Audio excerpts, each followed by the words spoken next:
Hello and welcome to another video. I thought I'd come to you from a different room today. So this is my dining room. Today I'm going to do one of my favourite cosy activities during the winter, and that's plan my garden ready for the spring.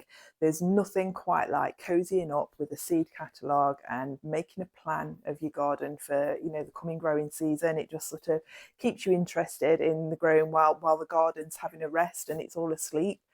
The first thing I need to do though is go out and have a quick look at the garden. So I'm going to take you out with me, show you the garden. Now, prior warning, it's a mess. It's winter. I don't clear up in the winter time. I don't clear up all the dead plants and the sticks and the leaves and all of those things. I leave them alone because it's a really good environment for insects and things to overwinter. So I do tend to leave it. So there is stuff everywhere. It's not tidy by any means.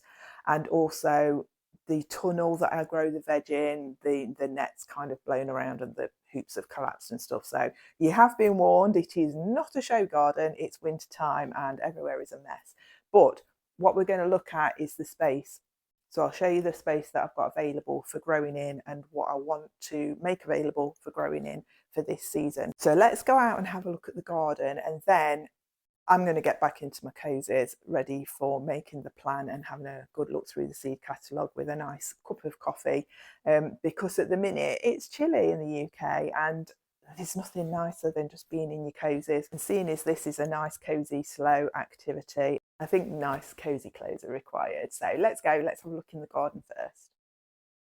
This is what you see as you walk out of my back door straight up the garden.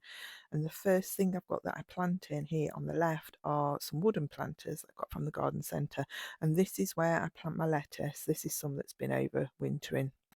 And as you can see, it's still alive, it's still fine. It's not grown a lot, but then once the spring comes, it will start to grow again. Lettuce is actually quite hardy. It's a winter vegetable. It likes the cooler weather. So yeah, that's where I plant my lettuce. And then I have multiple planters on this piece of patio. So this one at the minute's got some chard in it that's overwintered, and this one has got some Cavolo Nero kale, and they've both overwintered, so that hopefully I'll put them into the bed in the spring and they'll start to grow again. Then I've got just a variety of herbs and other plants, just flowers type plants. So I've got some lemon thyme there and some parsley.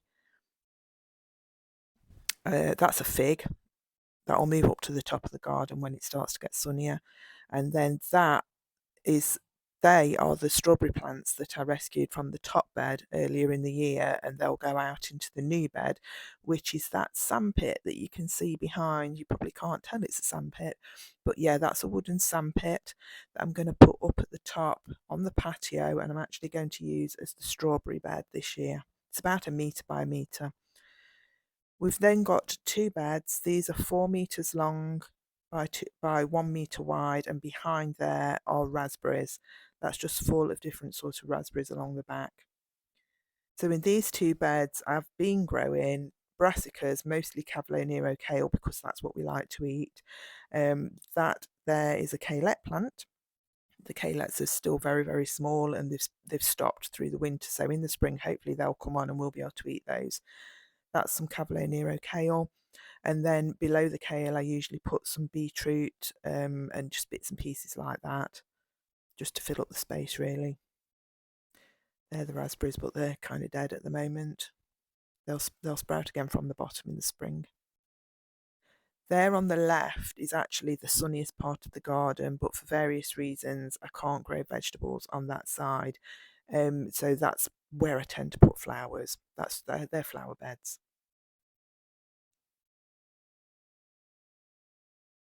So behind the tunnels, we've got a herb bed. That's the sage, still growing strong. That will be cut back when the spring comes. And then I've got a few more herbs there. Behind them, 2 blueberries in pots. I get loads of blueberries from those. The little people tend to steal all of those from me, so I don't tend to get any of them. Now this is a piece of patio where I think before I moved in at some point in the past there was a greenhouse. I did find quite a bit of glass in the ground. So that there is where I'm going to put the sandpit and grow the strawberries this year. I'm going to line it with some plastic, put a load of soil in, and then that'll be where the strawberries grow. And again, I'm sure the little people will be taking all of those. Now this is the tunnel that I've got. It's made of sheep fencing, fencing wire and posts, and that's where I grow beans, peas, cucumbers, squashes, anything really that grows upwards, so that I can utilise the space and grow more stuff because it's growing up vertically. And that is my old strawberry bed. Now I've planted my bigger herbs in there because they weren't doing well in pots, and all of those bits of wood and things across there to try and stop the cat from going in there. So I've got my chocolate mint, my normal garden mint. Behind I've got the lemon balm, and then there is a rosemary, and then there's a space at the back there for something else. I'm not sure what I'll put in there yet, but these are herbs that are invasive and grow quite big. Behind there is a little patch that I can use. And then that there is the area that's been covered over where I want to put in the new bed that should be about 2 metres wide and 4 metres deep.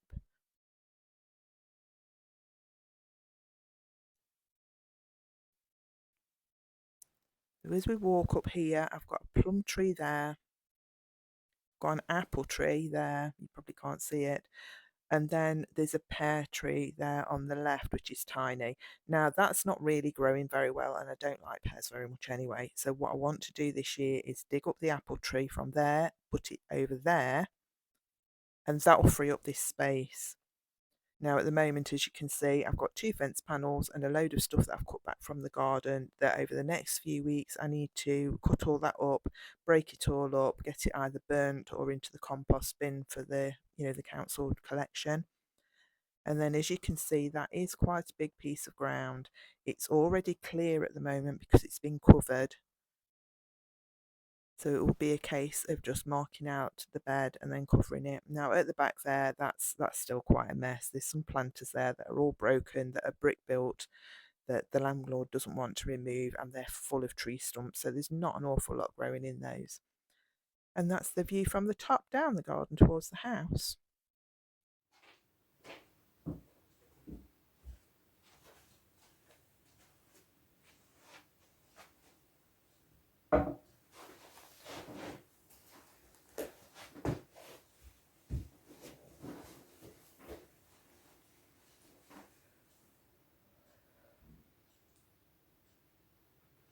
I'm back inside now, and this is very much the vibe for this afternoon, or for the next hour at least. It's a Saturday afternoon and I'm just going to chill out for an hour now and have a look through the seed catalogue before I go and plan the garden. I'll do that from upstairs because I can see from upstairs, I can look down on the garden, so it's much easier to plan when I can actually look out the window and look at it. So this is a King's seed catalogue that comes through the door. I mean, there are loads and loads of seed companies, but this just happens to be the one that I get delivered. So a nice look through now with my hot chocolate. I really love having hot chocolate in this mug because it reminds me of the one that Santa Claus has hot chocolate in the Santa Claus, the one that Judy gives him. It reminds me of that. So this is my go-to hot chocolate mug. So yeah, nice flick through this now. I'm just going to go through, show you inside. It's just a catalogue, but inside it's got all the different things, all the different types. You've got a tomato and there's like 25 different types. So I'm going to have a good look through it while I have my hot chocolate. I'm going to look for what I want to grow this year, as in what I'm going to eat. So this year I'm prioritising what I'm actually going to eat. Sometimes I chuck things in just to give it a go and see what it's like. But this year I'm going to just literally prioritise what we eat and choose which varieties of those things.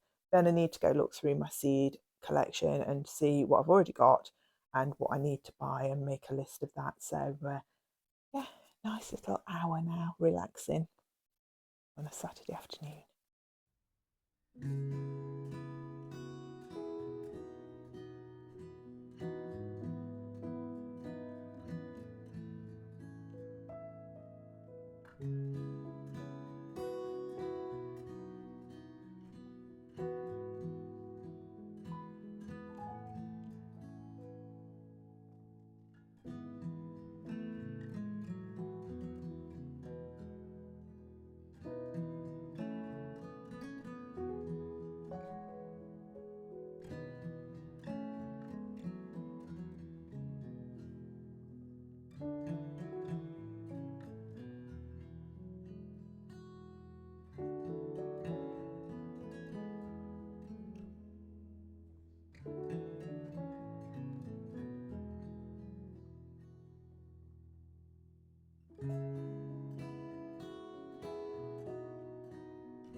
Obviously, garden planning can be as easy or as complicated as you want to make it. I mean, you can just do boxes and line drawings, or you can go full out colour, you know, drawing in all the vegetables and things.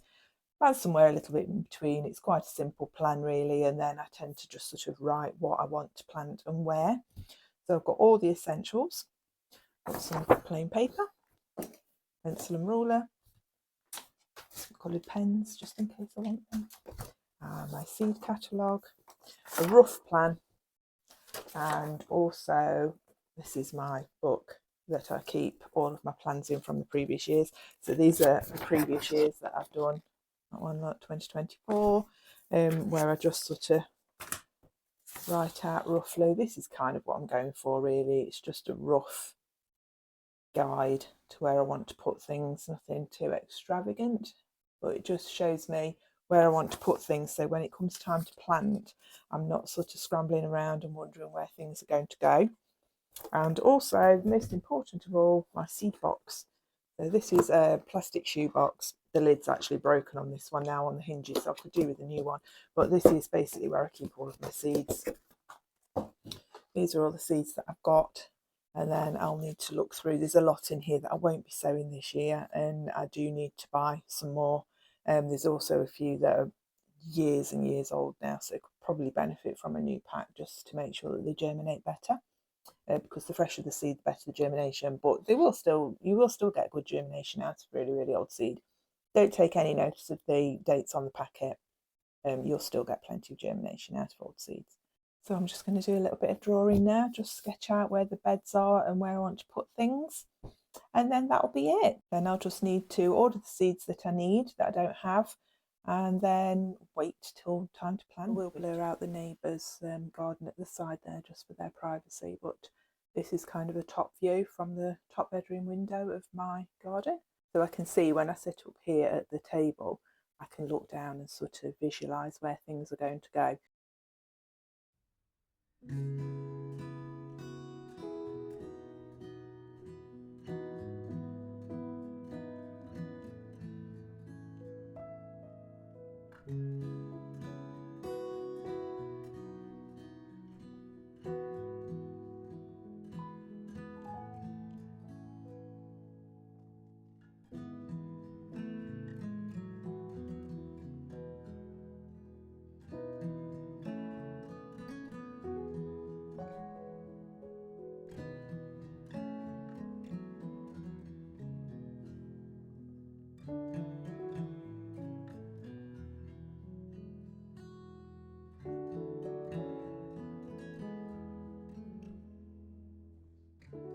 Thinking it through now, I've finished doing the plan and writing out what I'm going to do. I was going to tell you what I'm going to plant this year, but I think it's easiest if tomorrow, not today because I'm, you know, in my pajamas, but tomorrow I'll go back outside, as long as it's not raining, and show you the beds and say what I'm going to plant in each bed while I'm at the beds, because I think that would be far easier to understand and to sort of visualise. And I shall try and tell you as well how many of each plant roughly that I'll be able to fit into the space, and then you can see just how much you can fit into small spaces in the garden. Yeah, so I think I'll do that, and I'll just insert this here. In these two planters, I usually plant my lettuce, and I plant them as cut and come again, so not as a big head lettuce, but instead I just take the leaves off as I need them and let the centres grow, so they last quite a while. I can fit 8 plants into each planter. What I normally do is plant 8 into the first one, and then a little bit later plant 8 into the second one, so that there's always a succession of leaves, and then once one gets too big, I can take all those out and start again with that one, so they're always alternating. This year I thought I might try and grow 2 cucumbers into this one and 2 tomatoes into that one, cherry tomatoes. You see they're quite deep, so as long as I feed them well, hopefully that should be okay. This bed this year is going to be a bit of a wild card because I'm going to move the brassicas out of it, but I thought that I would grow some kohlrabi and turnips. But before that, I thought I might put in some potatoes, some early salad potatoes for ground cover. It's better to keep the ground covered to prevent weeds. Again, I'm going to move the brassicas out of this bed this year, so I think I'm going to concentrate on beetroot. I love beetroot, so loads of it, and carrots. Now, I'm not very good with carrots. I'm usually not very successful, so we'll see how they go.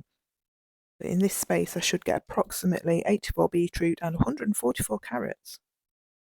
And if I succession plant, I should get a crop, over a longer period of time.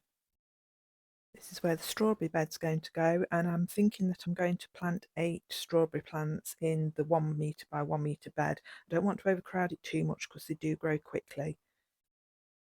And I'm thinking for the grandchildren, I probably should get another couple of blueberry bushes.